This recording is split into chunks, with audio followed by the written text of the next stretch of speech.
So this technique is especially good for you if you can recognize yourself in any of the following things that I'm going to describe.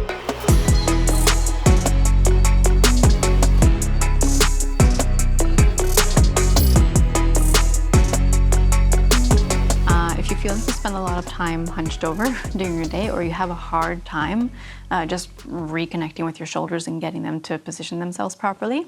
So a lot of time in front of the computer, a lot of time on your phone, a lot of time carrying babies or children or breastfeeding.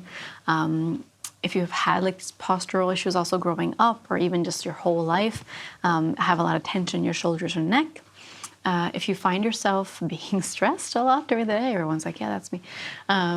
If you find yourself taking a lot of short breaths, so you find yourself kind of out of breath during the day, so you kind of think, oh my God, it feels like I haven't taken a deep breath all day, and you all of a sudden just have to breathe in and out.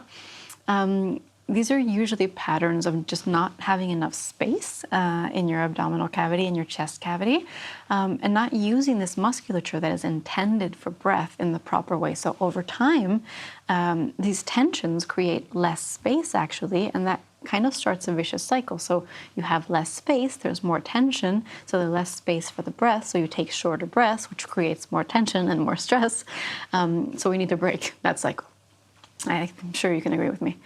So what I want you to do here, the easiest thing to do is lie down. If you can lie down on a relatively hard surface, like a yoga mat on the floor or on your carpet, that would be great. If you find this really uncomfortable on your lower back or your upper back or your knees or whatever it is, you can put a pillow behind your knees if that doesn't help either. You can do this in bed, you can do this on the couch. The alignment in this position isn't important, just as long as you can relax and you're not clenching your body. So a flat surface that is soft is totally fine. If that doesn't work for you at all, you can always do it reclining on the couch. So you're just like leaning slightly backwards and you're supported. That would be better. Standing and sitting is going to be more difficult because you're using your muscles to kind of hold you up. So any position where you feel really relaxed will be fine.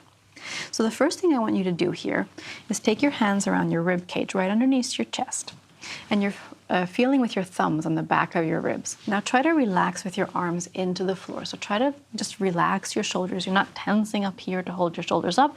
Relax your shoulders, your feet as well, your whole body into the surface underneath you. So just kind of let that melt into the surface underneath you as much as you can.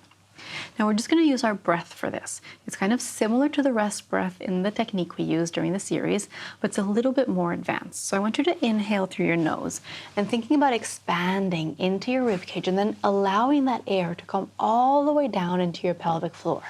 Relaxing your jaw on the exhale, breathing out, not causing any tension. And for each breath, I want you to think that you're filling your chest first, and when that's filled, it keeps traveling downwards into your stomach, below your navel, into your pelvis, all the way into your feet. If you can visualize kind of trying to coax that air all the way into your feet, down your legs, the whole way there. Now you can use the floor or the ground beneath you or the sofa beneath you or whatever it is you're lying on to kind of give you that feedback. So you can think about kind of sending the air along your spine all the way down. That can be a good way to get that feedback. If you struggle with kind of understanding, I have no idea how I'm going to send the air down to my pelvic floor. I can hardly breathe into my chest as it is. What you can do is you can have one hand on your chest, so that's kind of resting there, and then the other hand on the lower part of your belly, so between your navel and your pubic bone, so that you can feel like the first thing that happens when you fill up your hand is you fill up here, and then all the way at the end, you're filling up the air underneath your second hand. So it's kind of traveling down, and you can get that tactile feedback, so it can help you to kind of where to send the air, where to send this airflow, where to send this movement, right? If you still find this really complicated, which it completely is if you've gone around now and clenched your stomach and held all day in a kegel, then this is really hard, right? It looks really easy, right? But it's not, and I completely understand. So if you're having a hard time, what you also can do is you can use the same ball that we use in the technique to relax your pelvic floor. Now, I would like you to put that there kind of between your perineum and your anal opening, or just between your butt cheeks, just a place to give you some feedback that's close to your pelvic floor. And then you can really visualize expanding up here and trying to send that breath into that ball. So without pushing, but kind of just seeing if you can just make that air travel all the way down to the ball, kind of embracing the ball and then coming away from it.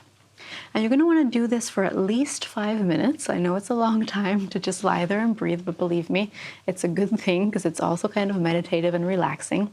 Tone down your nervous system as well. And just really visualize, try to figure out, okay, maybe you know yourself, obviously you know yourself better than I do. So I'm a very visual person. I like to close my eyes and kind of visualize that movement. For other people, the tactile thing, really feeling where it goes, helps a lot. So either with your hands or with the surface underneath you, whatever works for you. But really just try to get that movement lower and lower and lower down. So in the beginning, it's totally fine. If you can only breathe into your chest, that's enough work. That's fine. Then the next thing would be your navel. You would get down into your pelvis, and then eventually you'll get all the way down to your pelvic floor. So give it a go and let me know how it goes.